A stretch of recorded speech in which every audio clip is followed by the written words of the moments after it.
સુરતમાં કચરા કૌભાંડ મુદ્દે આમ આદમી પાર્ટીએ વિરોધ નોંધાયો. સુરત મનપામાં વિરોધ પક્ષના નેતા પાયલ સાકરિયા અને આપના અન્ય નેતાઓ અને કાર્યકર્તાઓએ વિરોધ પ્રદર્શન કર્યું હતું. આવો સાંભળીએ કોણે શું કહ્યું. નમસ્કાર, હું છું નિરાલી.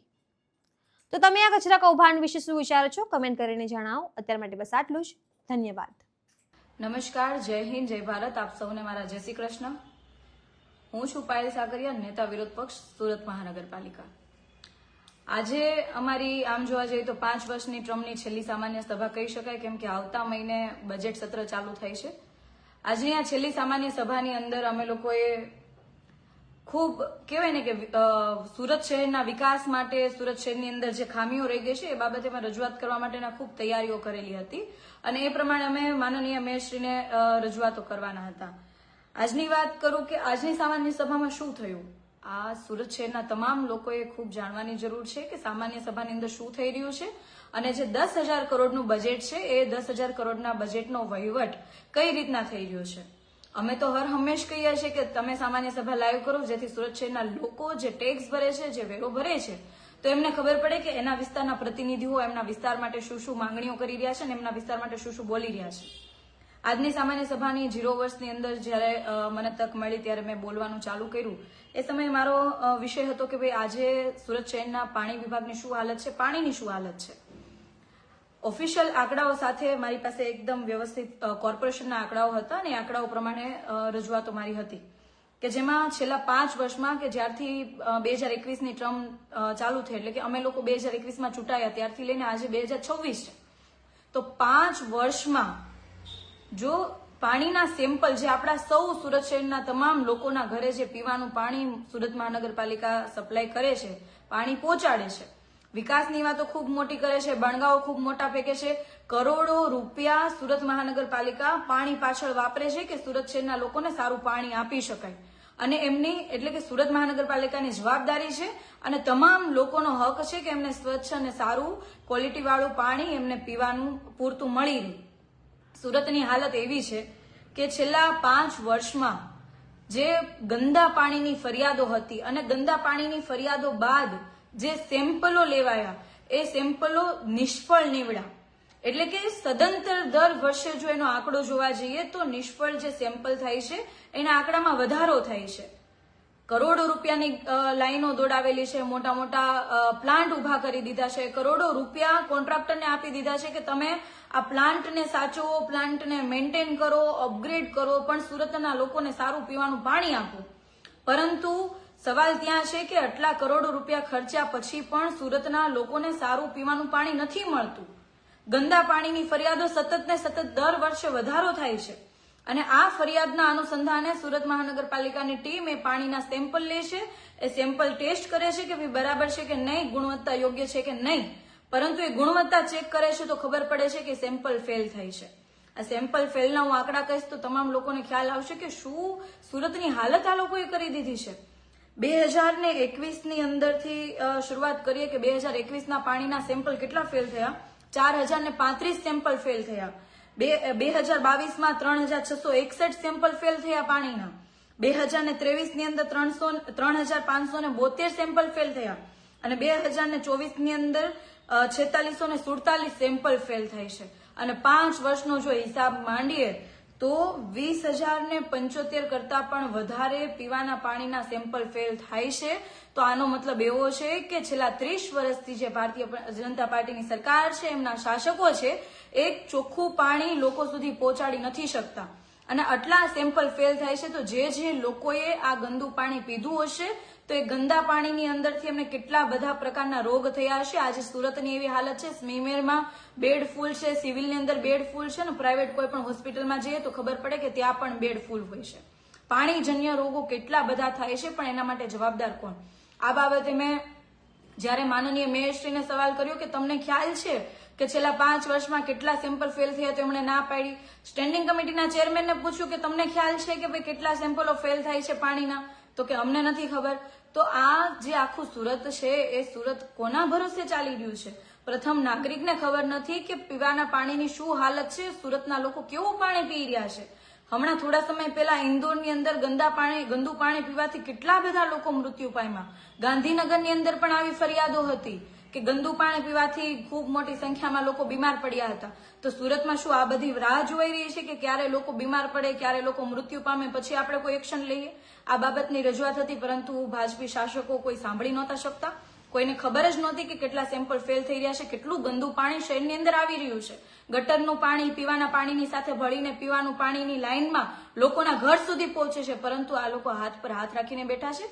માત્ર ને માત્ર પ્રોપર આ લોકોનો જો ધંધો હોય તો કોન્ટ્રાક્ટરને કઈ રીતના કોન્ટ્રાક્ટર પાસેથી પોતાના ખીચા ભરવા, કઈ રીતનું આયોજન કરવું, બસ આ જ આયોજન હોય છે.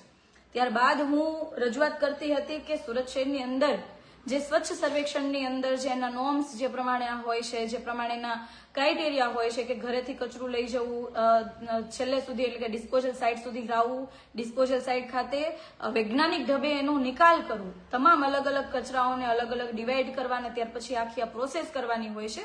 અને આ પ્રોસેસમાં કરોડો રૂપિયાનો કોન્ટ્રાક્ટ એમના મળતિયાને આપી દીધો છે. છેલ્લા 3 વર્ષથી જે વ્યક્તિ કોન્ટ્રાક્ટ લઈને બેઠો છે એ છેલ્લા 3 વર્ષથી સદંતર ખોટું કરી રહ્યા છે. ખોટાની સાથે પુરાવા છે. કચરાના ખૂબ મોટા ઢગલા ખજોદ ડિસ્પોઝલ સાઇટ ખાતે છે. ઢગલા તો નહીં કહી શકાય, ખૂબ મોટા પહાડો આ લોકોએ બનાવી દીધા છે. આપણને એવું લાગે કે ભાઈ પહાડો બન્યા, દૂર બન્યા છે, પણ શું સવાલ એ છે કે એ જે કચરાના પહાડો છે એ ક્યાંક ને ક્યાંક પર્યાવરણને અસર કરે છે. પર્યાવરણને અસર કરે છે તો આવનારી આપણી ભવિષ્યની પેઢીને પણ અસર કરશે. ખૂબ મોટી સંખ્યામાં રોગચાળો ફેલાશે ત્યારે કોણ જવાબદાર રહેશે? આના કરતા પણ વધારે વાત કરીએ તો કરોડો રૂપિયાનો જેને આપણે કોન્ટ્રાક્ટ આપ્યો છે, જો એ કામગીરી પૂર્ણ નથી કરતા તો એના ઉપર કાર્યવાહી કરવાની જગ્યાએ એને છાવરવા માટેના આયોજનો કરવામાં આવે છે. હજી તો હું ખજોદની અંદર જે ગોટાળાની વાત કરી રહી હતી કે આટલા કરોડોના ગોટાળા થાય છે. 14 લાખ મેટ્રિક ટન જેટલો કચરો હાલમાં ત્યાં પડ્યો છે. કોન્ટ્રાક્ટર કામ નથી કરતો. ત્યાં તો માનનીય મેયરશ્રીથી સંભળાયું જ નહીં.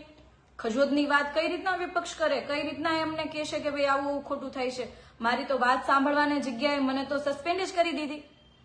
આજે વિપક્ષ તરીકે સુરતના લોકોએ જયારે જનાદેશ આપ્યો હોય, કીધું હોય કે તમે સુરતની અંદર રહેલી ખામીઓ ઉપર તમે બોલો, સુરતની અંદર ખામી જે છે એ બાબતે ચર્ચા કરો ને ખામીઓ ના થાય એવા તમે પ્રયાસો કરો ને ખામીઓ દૂર કરવા માટેનો અરીસો બનો. ત્યારે જયારે લોકોએ જનાર્દન આપ્યો છે ત્યારે માનનીય મેયરશ્રી એના કરતા પણ મોટા હોય, પોતાના પદનો પાવરનો ઉપયોગ કરીને કહેવાય ને મનસ્વી રીતે એમનાથી સાંભળી નહીં શકાયું એટલે મનસ્વી રીતે મને સસ્પેન્ડ કરી દીધી. બીજી કોઈ પ્રવૃત્તિ હોય કે બીજું કઈ કાર્ય કરતા હોય અથવા તો કઈ એવું બોલાઈ ગયું હોય ને સસ્પેન્ડ કરે તો અલગ વસ્તુ છે.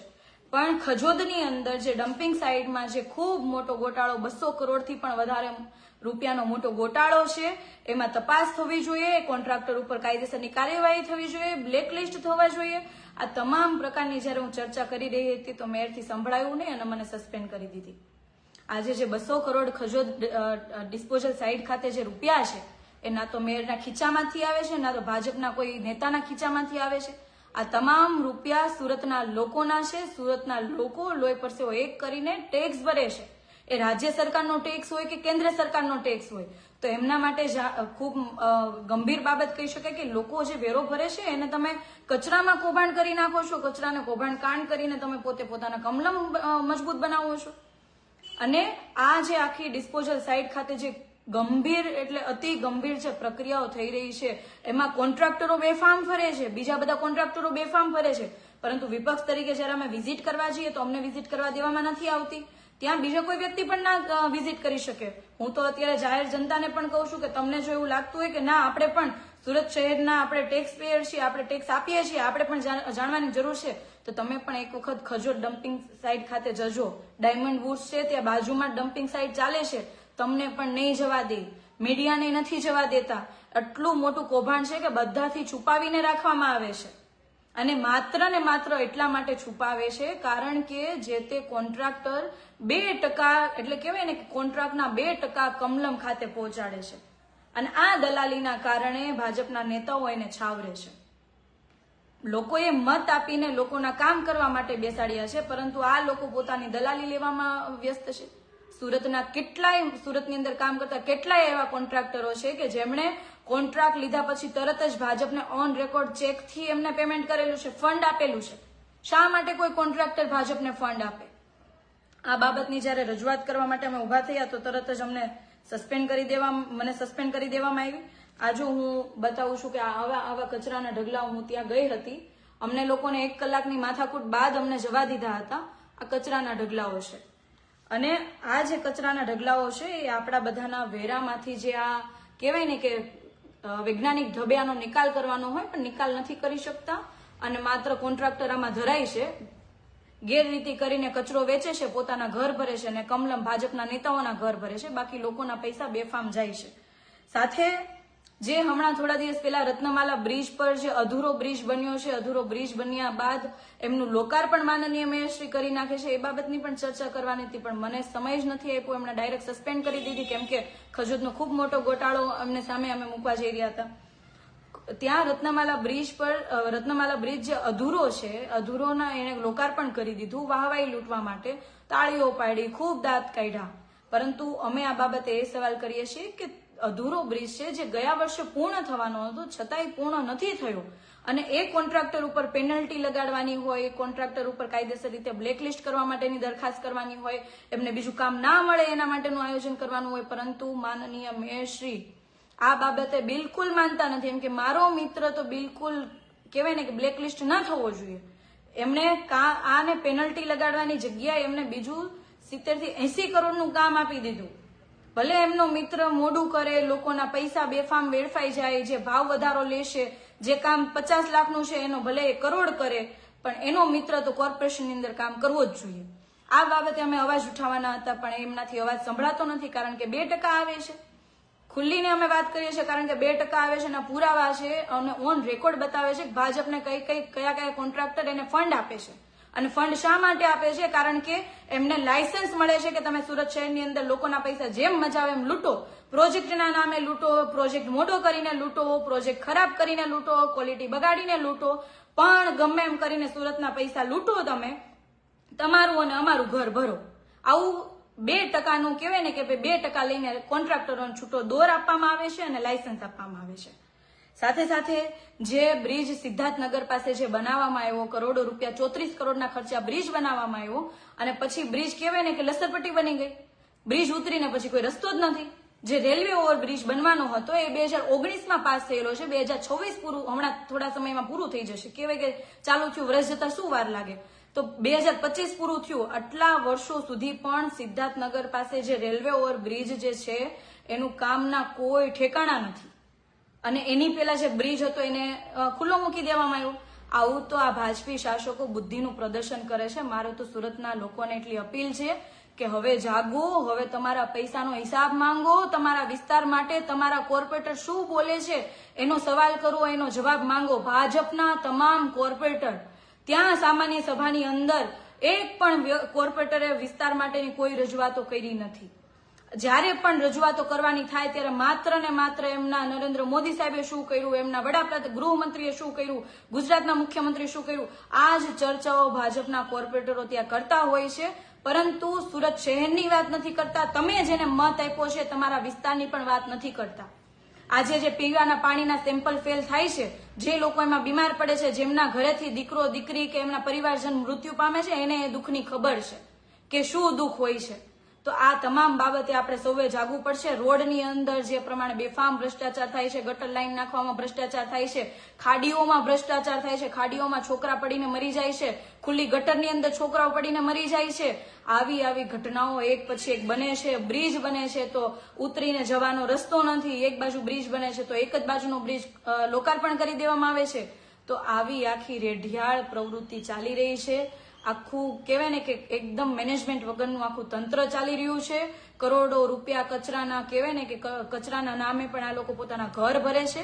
તો અમારી તો આપ સૌને વિનંતી છે કે હવે જાગૃત બનો, તમારા વિસ્તારના પ્રતિનિધિને 5 વર્ષનો હિસાબ માંગો કે 5 વર્ષ દરમિયાન તમે કયા બાબતે તમે પ્રશ્ન ઉઠાવ્યો, તમે અમારા વિસ્તાર માટે કયા કામ કર્યા છે, ગંદુ પાણી ના આવે એના માટેના શું કામ કર્યા છે, ગટર ના ઉભરે એના માટેના શું આયોજનો કર્યા છે, કોમ્યુનિટી હોલ કેટલા બનાવ્યા, હોસ્પિટલો કેટલી બનાવી છે, તમામ પ્રકારની જે સુવિધા પ્રાથમિક સુવિધા મળવા પાત્ર છે એમાંથી કેટલી પ્રાથમિક સુવિધાઓ તમે અમારા વિસ્તાર માટે માંગણી કરી છે અને કેટલી કરી છે. આ તમામ બાબતે જ્યારે આપણે સૌ પૂછતા થશું ત્યારે જાગૃત પ્રતિનિધિ આપણા વિસ્તારમાં આવશે જે આપણા વિસ્તાર માટે કામ કરશે. બાકી તો રામ ભરોસે જેમ ચાલે છે આખું તંત્ર એમ ચાલતું રહેશે. 10,000 કરોડનું બજેટ એના 2% ભાજપ પોતાના ઘર ભરતું રહેશે અને આપણે બધા આપણું કામ કરતા કરતા કોઈ હીરામાં મજૂરી કરશે, કોઈ ટેક્સટાઇલમાં મજૂરી કરશે, કોઈ દુકાનમાં કરશે અને આપણી આખી જિંદગી તો આમાં જતી રહેશે, પણ આપણી આવનારી પેઢી પણ આમાં જતી રહેશે. બસ આજની આ સામાન્ય સભાની અંદર જે ઘટનાઓ બની આપ સૌ સમક્ષ મૂકી, જેથી ખ્યાલ આવે કે સુરત મહાનગરપાલિકાની સામાન્ય સભામાં શું થઈ રહ્યું છે, કેટલું મનસ્વી પૂર્ણ એ લોકોનું વર્તન હોય છે. સાથે સાથે જયારે અમે આજે મેયરશ્રીને એવોર્ડ લેવાનો બહુ શોખ છે, તો આજે અમે પહાડનો એક આકૃતિ બનાવીને ગયા હતા એમને મેયરને આપવા માટે, તો મેયર ઊભી પૂંછડીએ ભાગી ગયા. એટલે આના પહેલા પણ મેયર ભાગી ગયા હતા જવાબ ન આપવો પડે એના માટે, આ મેયર પણ ભાગી ગયા. તો લોકોએ મત શું ભાગવા માટે આપ્યા છે કે જયારે સવાલ પૂછો એટલે ભાગી જાઓ, વધારે સવાલ પૂછો તો જેલમાં જાઓ? તો આખી આ સિસ્ટમને સામે લડવું પડશે, આ સિસ્ટમને બદલવી પડશે, જેમાં સૌનો સહકાર ખૂબ જરૂરી છે. આવનારા સમયની અંદર આ સૌને તમે જવાબ આપો એવી આશા અને અપેક્ષા સાથે. જય હિન્દ, જય ભારત, ભારત માતા કી જય. વિડીયો પસંદ આવ્યો હોય તો લાઇક એન્ડ શેર કરવાનું ભૂલશો નહીં અને ખાસ અમારી ચેનલ ગુજરાત સમુદાયને સબસ્ક્રાઇબ કરી લેશો. આવતીકાલે કોઈ નવા ટોપિક પર ચર્ચા કરીશું.